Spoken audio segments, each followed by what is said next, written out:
সরকার নিয়ন্ত্রিত মানবাধিকার কমিশন চাপিয়ে দিলে তা সরকারের জন্যই আত্মঘাতী হবে বলে মন্তব্য করেন ট্রান্সপারেন্সি ইন্টারন্যাশনাল বাংলাদেশ টিআইবির নির্বাহী পরিচালক ইফতেখারুজ্জামান।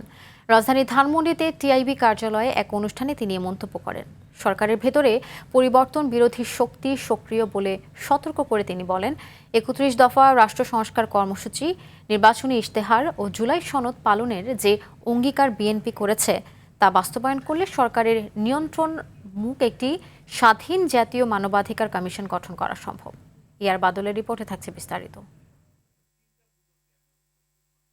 রাজধানীর ধানমন্ডিতে টিআইবির কার্যালয়ে খসড়া জাতীয় মানবাধিকার কমিশন আইন ২০২৬, human rights forum Bangladesh HRFB ও টিআইবির পর্যালোচনা ও সুপারিশ শীর্ষক অধিপরামর্শ সভা অনুষ্ঠিত হয়।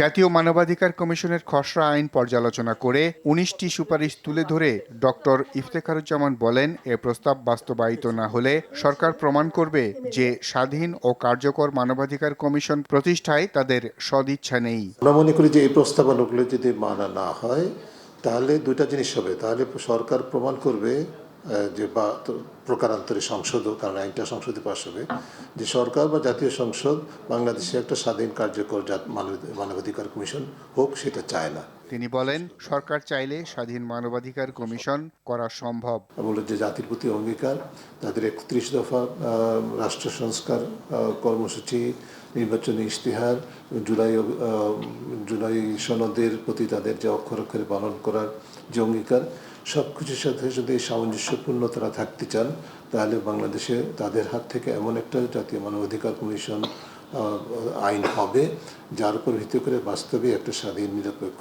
কার্যকর এবং সরকারের নিয়ন্ত্রণের বাইরে, রিপিট করছি, সরকারের নিয়ন্ত্রণের বাইরে একটি স্বাধীন জাতীয় মানবাধিকার কমিশন গঠন করা সম্ভব হবে। প্রশ্নের জবাবে ডক্টর ইফতেখারুজ্জামান বলেন, ক্ষমতাসীন দল প্রায়ই নিজের সুবিধার জন্য রাষ্ট্রীয় প্রতিষ্ঠানের ক্ষতি করেন। খসড়া আইনের কমিশনের স্বাধীনতাকে সমুন্নত রাখার জন্য খসড়া আইনের ধারা ৪০ সংশোধন করে এই অধ্যাদেশের উদ্দেশ্য পূরণ করবে কমিশন রাষ্ট্রপতির অনুমোদন ক্রমে সরকারি গেজেট প্রজ্ঞাপন দ্বারা প্রবিধান প্রণয়ন করতে পারবে।